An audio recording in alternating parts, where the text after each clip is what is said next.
Murder is of course a crime. But is creating a human being a crime? Today's video may not be a typical case. It may be a very strange story. Dr. Quincy Fortier is a famous gynecologist with over 40 years of experience in Nevada. During his long career, he deceived many infertile couples who were eager to have children by performing artificial insemination techniques on hundreds of women using his own sperm instead of their husband's sperm without their knowledge. The question is, did he do it to satisfy his need to expand his own bloodline, or was it for some other reason? We cannot say for sure, but what we do know is that Dr. Quincy Fortier secretly carried out this wrongful act for 4 decades, and it was not until 50 years later that the truth was revealed. However, the case was not properly tried. You are following the case of Quincy Fortier, the obstetrician who secretly artificially inseminated hundreds of women with his own sperm on Unmasked. In December 2020, a documentary called Baby God was released in the United States. The film tells the story of a famous obstetrician in Nevada named Quincy Fortier, who secretly inseminated countless women who were eager to have children from the 1940s to the 1980s. When the children grew up, they discovered that their real father was not the person who raised them, but this strange obstetrician. The story begins with a family in Las Vegas, Nevada, USA, in the 1960s. Kathy Holm, 22 years old, and her husband had a sweet and happy married life. However, despite Kathy's strong desire to have children, many years passed without her being able to conceive. The couple was extremely worried, as infertility was a sensitive and taboo subject at the time. In 1966, they secretly went to a local maternity hospital and met with the famous obstetrician, Quincy Fortier. Through diagnosis, Kathy had a special uterine structure, so it was very difficult for the fertilized egg to implant in the uterus.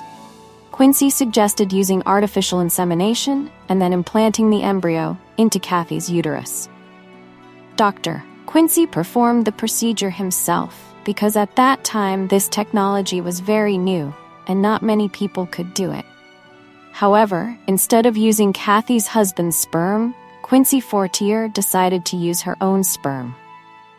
More than 9 months later, Kathy gave birth to a beautiful baby girl, whom the couple named Wendy Babst.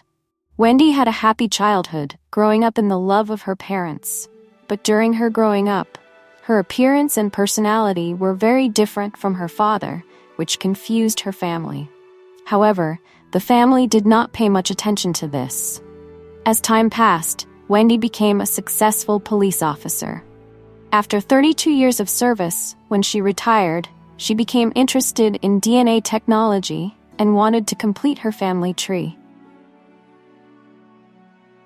In 2018, Wendy decided to do a DNA test. The result surprised her. Wendy discovered that she was actually not her father's biological child. Through comparing the gene map, she also discovered that she had many blood-related siblings born between 1940 and 1980. Their common father was obstetrician Quincy Fortier. With her experience as a police officer, Wendy suspected that there was a terrible conspiracy behind this incident. She began to investigate Dr. Quincy Fortier. However, as soon as the investigation began, she received news that the doctor had passed away in November 2006, at the age of 94. Throughout his life, Dr. Quincy Fortier was known as a humble man with outstanding talent. Quincy Fortier was born on September 16, 1912. After graduating from college with excellent results, he passed the medical doctorate exam at the University of Minnesota. Upon completing the course, he ran a small hospital and started his own career. His work experience was impressive. He first worked as a university physician in Nevada, Reno. Then he moved to Las Vegas and participated in general medical research, specializing in obstetrics and gynecology. During this time, he received a certificate from the University of Minnesota Board. After a while, he worked at the U.S. Army Hospital, then at the Nellis Air Force Base Hospital.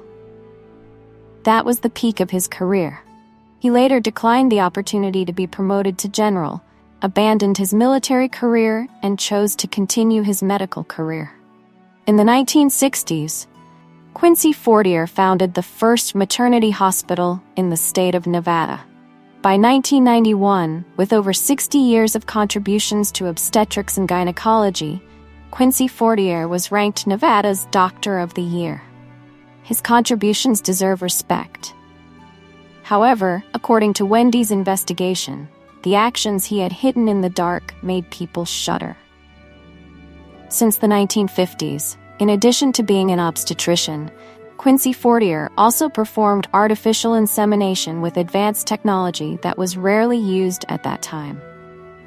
Dr. Quincy Fortier had good techniques and a very high success rate, thus attracting a large number of couples who wanted to have children. At that time, artificial insemination technology was only in its early stages of application. Taking advantage of the scarcity of sperm banks and lax management, Quincy used his sperm to artificially inseminate women who performed artificial insemination. This behavior lasted for 40 years, and under the hands of Quincy Fortier, families who longed to have children successfully became pregnant. They gave birth and raised children with love and expectation. Quincy Fortier naturally became a successful doctor who sowed the seeds of life for children to be born. Then, decades later, infertile families who thought they were very happy had to face the ultimate misfortune when they discovered the child they loved and raised was not their biological child. When Wendy investigated further, she discovered that there were many cases like hers. Among them, Brad Gurko also had a similar story to Wendy. The father who always raised on was a comrade of Dr. Quincy Fortier when they were both serving in the military. The two had a very close relationship, so Brad's father always trusted the obstetrician. He never thought that he would be deceived by his best friend in such a terrible way. Brad's father watched him grow up every day. The boy really looked a lot like Dr. Quincy Fortier when he was young. In fact, before Brad was born, his father was completely healthy, and his mother only had difficulty conceiving. However, instead of using his father's sperm, Dr. Quincy Fortier used his own sperm. Because he did not know the shocking secret of Quincy Fortier, Brad's father even thought that his mother had betrayed him and done shameful things. Thanks to the database of people who had done DNA testing, Wendy found 24 siblings with the same father as Quincy Fortier. Among them, there is a story that really surprised people. Mike always thought he had Native American blood until he discovered the truth through DNA testing.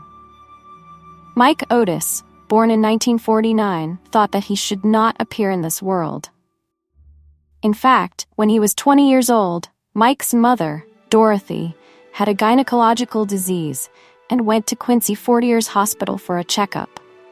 Not long after being treated by this doctor, Mike's mother discovered that she was pregnant, and she simply thought that Mike was her son with her boyfriend at that time. Many years later, through a blood test, Mike was surprised to learn that Dr. Quincy was his biological father. Quincy Fortier is truly insane and cruel for causing unwanted pregnancies in young unmarried women. In fact, Quincy Fortier and his wife have 5 children, and he also adopted a daughter. What is unexpected is that when his adopted daughter was 17 years old, he took advantage of medical treatment and then artificially inseminated her, making her pregnant without having sex. At the age of 17, the girl did not know how to handle it. She was forced to give birth to the baby. With no money to raise the child, the young mother had to send her child to the local welfare agency. That child was Jonathan Stenland.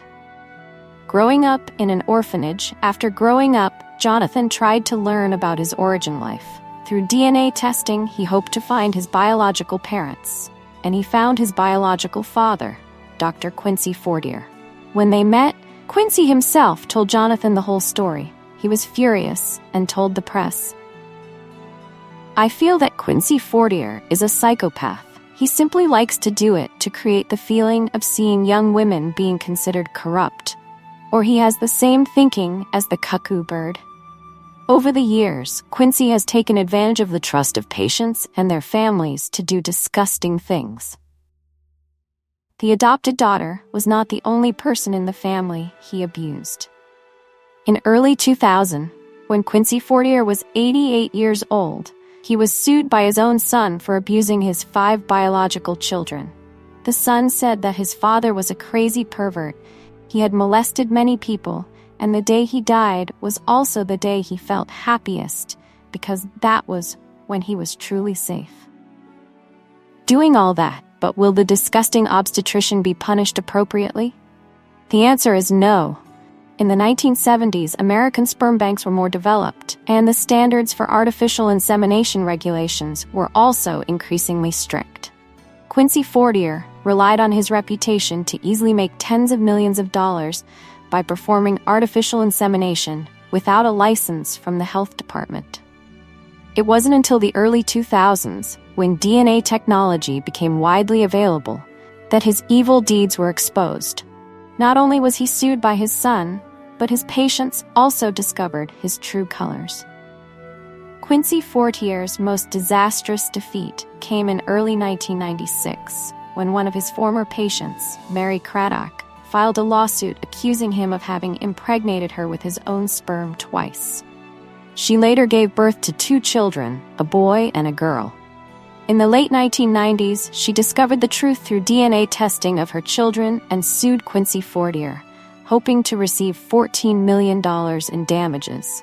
Her allegations came as a shock to the Nevada medical community, where Quincy was highly regarded as commander of the Medical Reserve at Nellis Air Force Base, leader at Faith Lutheran Academy, board member of the Southern Nevada Memorial Hospital.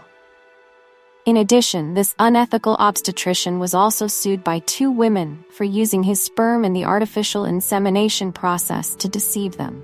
However, in the end, these cases were all settled by Quincy Fortier, using money and connections to settle peacefully through mediation in court.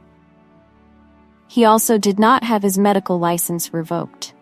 Quincy Fortier's legal team in the state of Nevada said that there is no clear legal provision that doctors are not allowed to use their own sperm for artificial insemination. Therefore, the legal loophole has saved this obstetrician from being punished by the law. Of course, Quincy Fortier's reputation was still affected. He had to close his hospital and request a restraining order from the court, not allowing the plaintiff to talk about any details related to the Quincy Fortier case.